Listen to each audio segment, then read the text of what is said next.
All right, everybody. Hello again. Matt Feldman here. Today, for the IC topic chat, we're going to be talking about setting your fees. And this is obviously pretty popular because we've had a bunch of people who've joined us today. This is a session that one of the important sessions that we do for the for the introductory and oftentimes repeat for the intermediate workshops that we do at the American Evaluation Association, the AEA.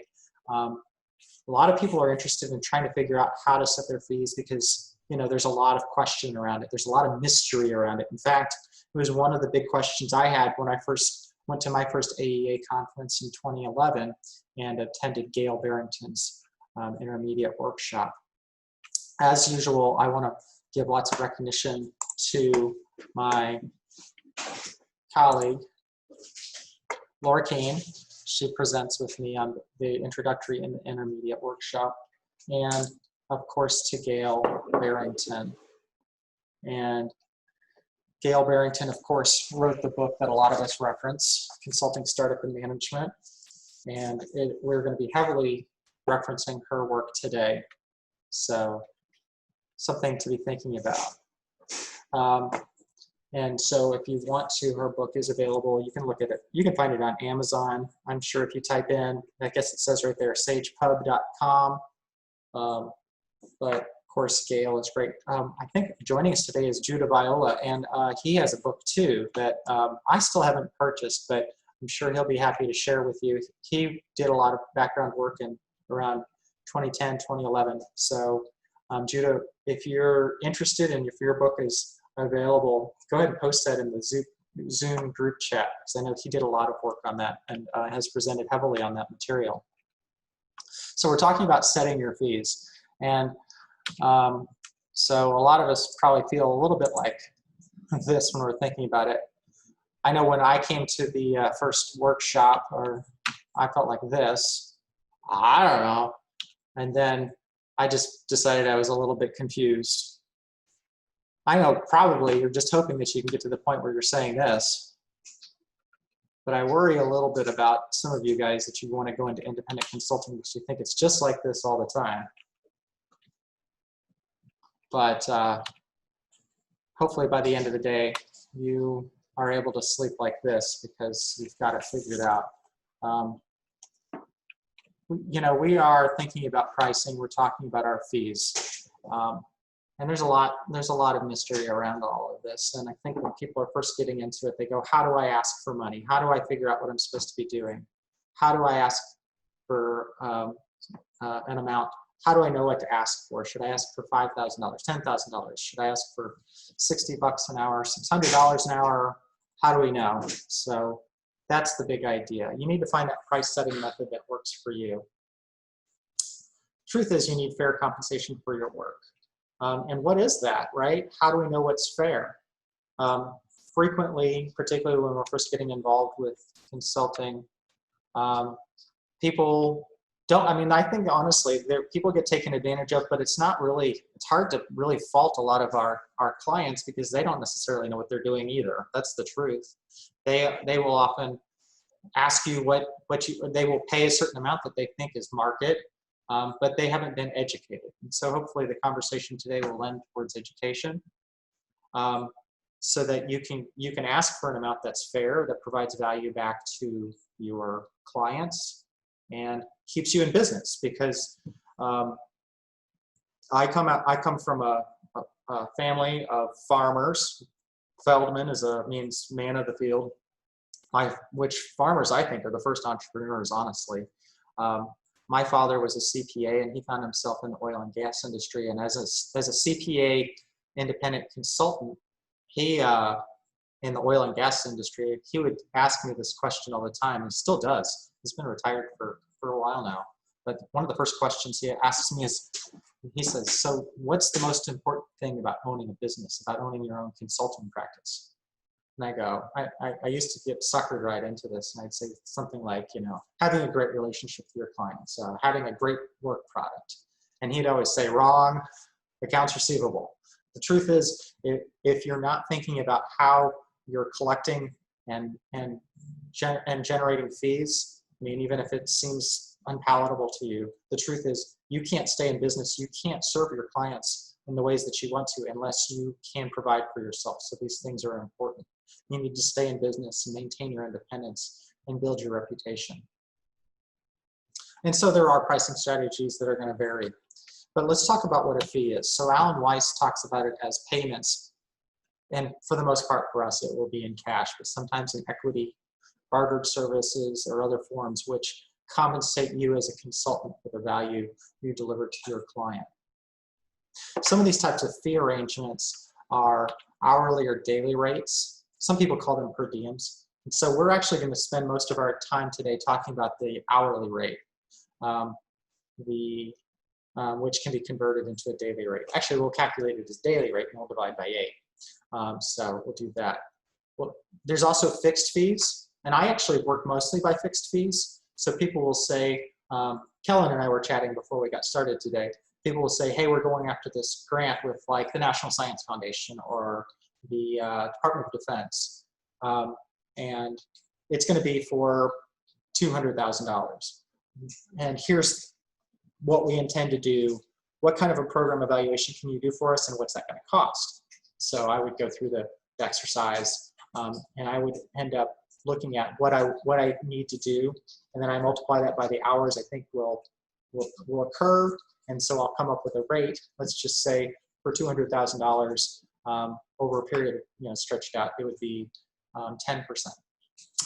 Which that's just a number I'm pulling out of the air. I don't want you to say 10% is what Matt said I should be using. I'm just using that number. Let's just say it's $20,000. So we would set up a contract for $20,000 to be paid out over, let's just say, 2 years. So $10,000 a year, and then I would probably bill them on a quarterly basis of about $2,500 every quarter. So $10,000 a year, I'd get paid, April 1st, July 1st, October 1st, and January 1st. We set it up in January. I would do some work, and that's how that contract would work, and I would have that. So the reality is I would be working on a fixed fee. There are standing offers which are kind of fit in with this fixed fee idea. So the standing offer is where there's a organization. I'm in Illinois, right next to St. Louis, and I've never been a part of this, but I know there are people who qualify for doing 21st century grants, that's education grants for after school work. And once you've gone through their, couple of hour training and they have vetted you, then you can be on a list of potential consultants who could be contracted for 21st century after school work when school districts receive these grants to do this work with their students. So oftentimes you could have a standing offer. I've actually had some retainers, and that sounds very legal, right? Like a lawyer sort of a thing. So that I've had a couple retainers where people will say, I don't know what I need you for, but I know I'm going to need you, and I don't want to have to spend a lot of time negotiating in the future. So we're going to pay you $10,000 for this year, and you'll be available to us. So lawyers often do this. That does happen. I don't see it that frequently in the independent consulting areas, but I'm sure there's examples of people who have done those. Let's see. Oh, hey, I just saw this. Judah, you can download that book for free now, huh? I have to do that. Thanks, Judah. One of the things that Alan Weiss, who I already referenced before, loves to talk about is value-based billing. Value-based billing is identifying a value for your consulting services to a client and charging based on that. If any of you guys know Gail Barrington and you want to see her turn red in the face, bring up value-based billing. She thinks it's probably unethical. I'm not sure I agree with that. And I think I'm not going to go too far into value-based billing, but I do want you to know that I think value-based billing is a legitimate way of thinking, but it's kind of for the intermediate to advanced consultants. You don't want to start with the value-based billing ideas. You need to understand your value based upon your own expenses to begin with. And oftentimes, as we're figuring out our clients and we're figuring out what we do, and also more importantly, we're figuring about who our clients are getting funded by. If you're like me and you're receiving external grants, oftentimes you're going to be mostly focusing on the hourly or the fixed fee rates. So you probably want to be focused on these top two areas. I put contingency fee up there, and I think there's probably some legitimate ways that a contingency fee may work, but I'm going to heavily recommend against it, which is why I have it marked out. So contingency fee, one of the best examples of this is if somebody comes to you and says, I would like for you to write a proposal for me, let's just say to the Department of Energy, and it's for $1 million. And when we get it, we'll be able to do these fantastic things. I don't have the money to pay you, but if we receive the $1 million, I will gladly pay you $20,000 for your services. If I do not receive the $1 million grant, you get nothing. So you would be writing for that proposal in that situation on a contingency. I happen to believe it's unethical to do that, and if the Department of Energy in that situation would look at that and know that they're diverting funds to pay you a certain piece then of that grant, I think that they might have some questions about that. The Grant Professionals Association, which I'm a member of, that's against their code of ethics. So I want you to be careful with contingency fees, because most program evaluations aren't going to necessarily be contingent, but I think within our world, contingency fees do come up. And I think that Kellen and I were chatting about something that sounded like a contingency fee beforehand. We might get a chance to talk about that after the fact. But just to talk a little bit about who we are and what we do, oftentimes we're talking about, most of us are contractors. We provide what a client wants. Alan Weiss talks about entrepreneurs being people who provide what a client needs. So the difference is, oftentimes people will say, hey, I have this project, can you do X, Y, and Z? And they know exactly what you want. So that would be a contractor situation. Where the entrepreneur, or the Alan Weiss perspective, would say, I not only can do what you want, but I understand your business to a greater extent, and I can help you get where you need. And oftentimes I find myself starting as a contractor with some of my new clients, and I work my way into helping them understand the sustainability of their projects, thinking through the program evaluation pieces as ways to develop their programs deeper, and I'm able to flip these things a little bit and move the entrepreneur perspective for my client. That value distance is critical when we're talking about how we charge and how we think about our fees with our clients. That value distance creates that opportunity to say, I am worth more than what you think I'm worth. In this kind of uncertain time right now, it creates that value that people feel they can't get rid of you. They need you. You are an important piece of who they are, and you're helping them develop. I certainly feel like I've been able to develop that value for many of my clients. And so this is how Alan Weiss would talk about the difference between a contractor and an entrepreneur. But I think for you, it's an important thing to think about in the work that you do on a daily basis. This helps you create an opportunity for greater fees. So I want you to look at the handout that I gave to you. I'm going to move that over into our screen here. I believe you can see that. This is the exact handout. It's handout number 6 that we use in our workshops. And so the key thing that I want you to be thinking about is when you go to develop your fees, when you want to figure out your hourly rate, you need to understand that this is a calculation of understanding your billable time, how many days you can actually work, because we can't work, every day of the year. The reality is that our days are limited. It's the amount that you need divided by the days that you can work. So one of the first things that we do is we start by looking at how many days in the year do we have. And so in this worksheet, you can fill this out. It's in Word. But here's an example of those billable days. So there are 52 days 52 weeks in a year, which is 260 days if you're only working 5 days a week, which I recommend you estimate around that. I'm not saying you should never work a weekend, because I think that's unreasonable. If you're in an evaluation independent consultant, you are most likely going to work weekends. But for our purposes of planning and thinking about billing rates, our first stage is to identify how many days we think we're going to work. We're going to budget. I'm going to say this was done by a Canadian, and I love the Canadians. In fact, I think I want to be a Canadian when I grow up, because they go on 4 weeks of vacation, or holiday, if you will. And they have an additional 2 weeks of public and statutory holidays. So, and then when Gail put this together, she budgeted 1 week or 5 days for sick time. So I'm kind of loving this idea, because there are, effectively 35 days of days that you can't work. So maybe I should plan to do that someday. But anyway, that leaves you with only 225 days, or 45 weeks of the year to work. But the reality is you can't work on billable time 100% of the time.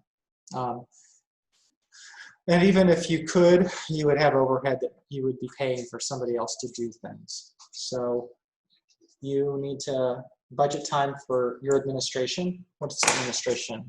Your administration is,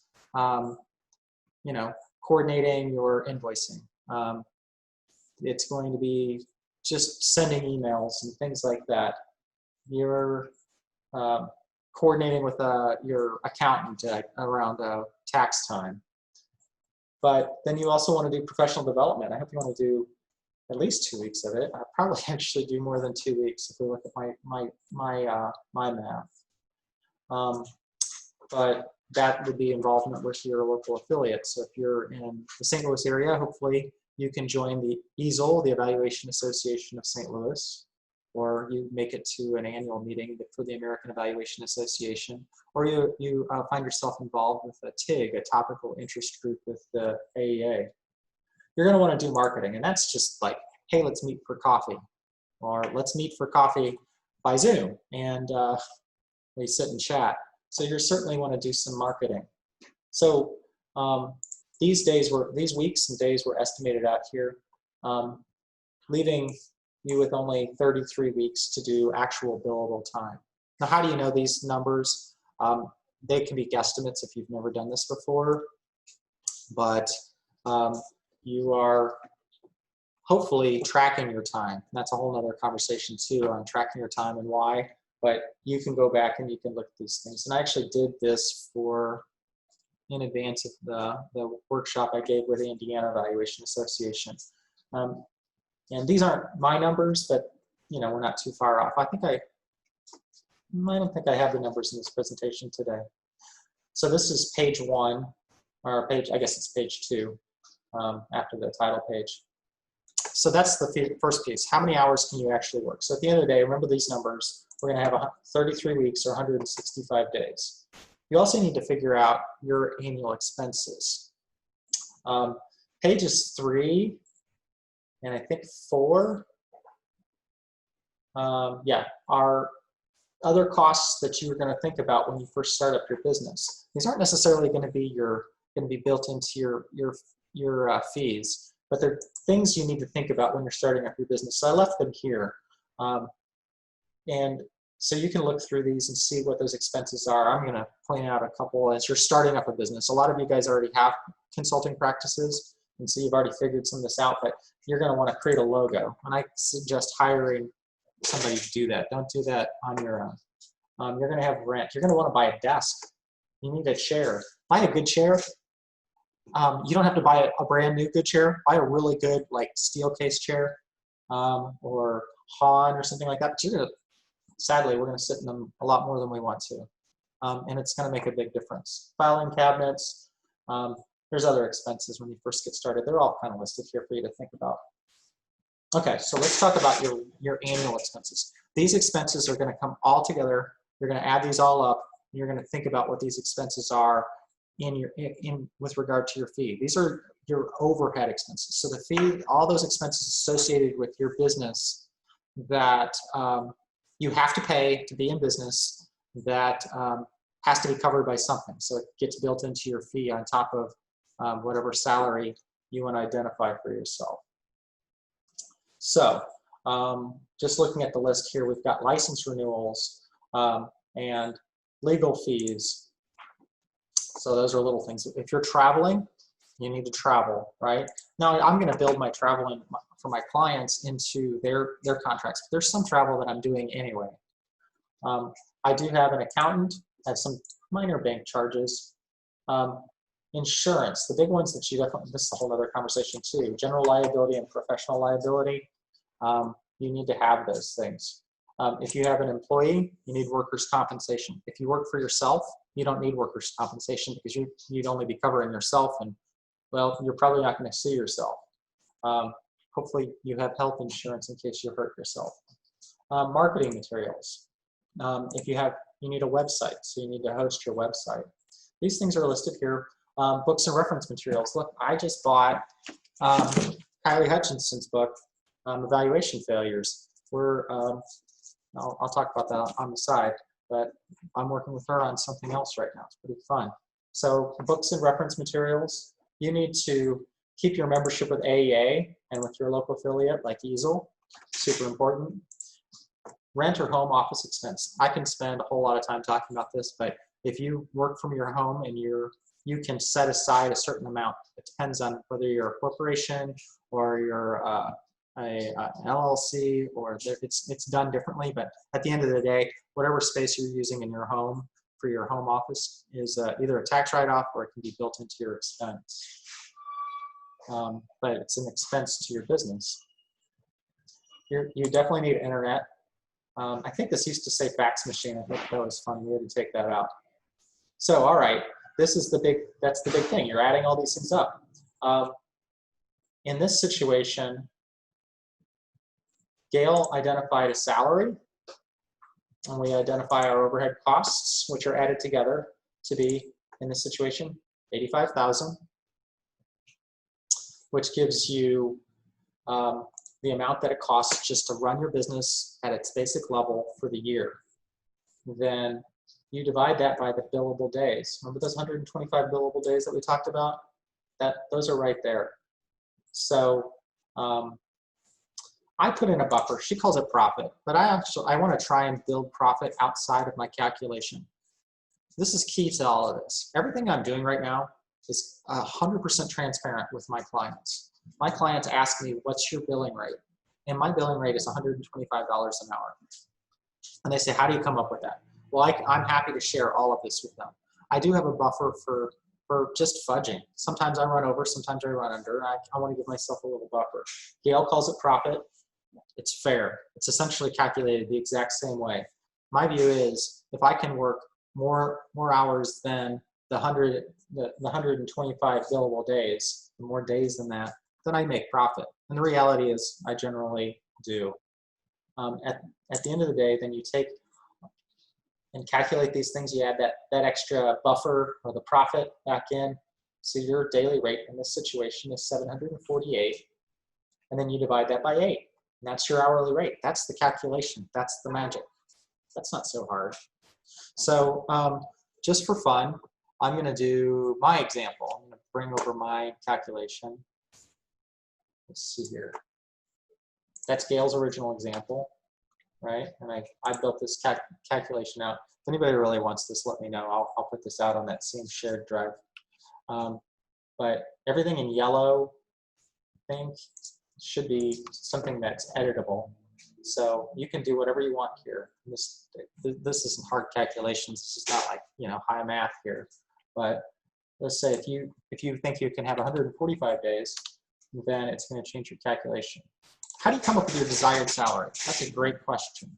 I come up with my desired salary based upon if I were to go out and go back to work for a real organization, because I work for a fake organization.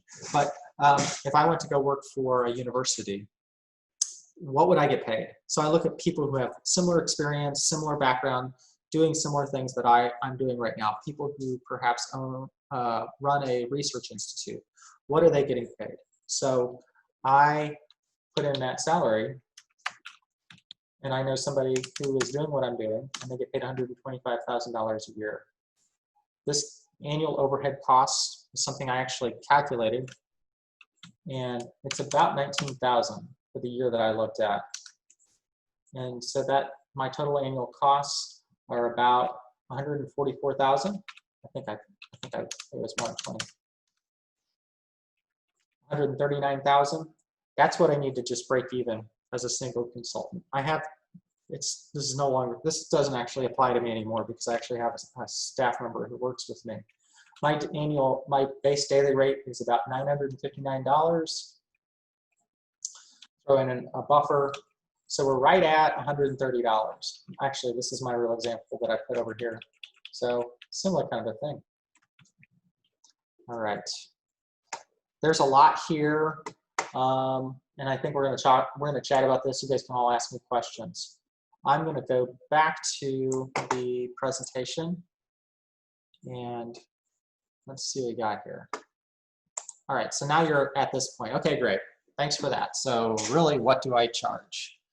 I'm going to share some information with you that is available through the New Directions for Evaluation periodical. We did a special edition in December 2019, just this last December. And we did one of the chapters to that is that I helped co-write was on the fees. We surveyed all of the independent consultants who would respond to our survey, but it was over 200. And one of the questions was, so what do you charge on an hourly rate or on a daily rate? And then we calculated it back. We divided by 8.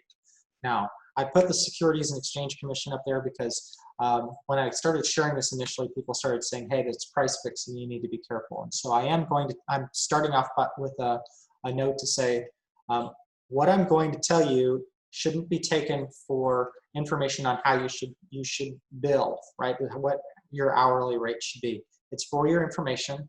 And I started this conversation with, and I mean it when I say you need to do the first calculation. But when you're trying to figure out where you end up, this is going to be helpful. So this is the big reveal. When we look at our average fees by region, based upon the 242 people that responded to our survey, our median is about $100 an hour, all across everywhere. Your 25th, we did the 25th percentile and 75th percentile. You'll see in Puerto Rico and in the Pacific areas, we didn't have much of a response, so we didn't share them. Plus, their numbers were really off the wall. I think somebody said they made $1,000 an hour, which we threw that number out anyway. But the key things that I want you to look at are here. They're $100 an hour. That's about what people are charging. What's really interesting about this, and maybe perhaps sad, is that we did the same. Wasn't a part of it, but the independent consulting TIG, the topical interest group, did the same survey 10 years earlier, and the median then was also $100 an hour. So if you count inflation, we've actually taken a hit on our median average fees. But if you do your calculation and you find yourself between $80 an hour and $127 an hour, you're kind of fitting within that range of where most people are billing out at. Now you need to do your calculation and you need to understand that based upon what I shared. Okay, so 2 references for you today to think about. You've got Gail's book, which everything I just talked about, it's all laid out in a lot better fashion in here. Same worksheets are in the appendices. I just read this chapter again last night. Very helpful. I do want you to, at some point, read Alan Weiss's book, Getting Started in Consulting. There's a lot in here. Be careful with the value-based fees. He loves it, and he's got every reason to believe you should be excited about it, but that's work your way into value-based fees. And with that, I want to thank you for joining me today.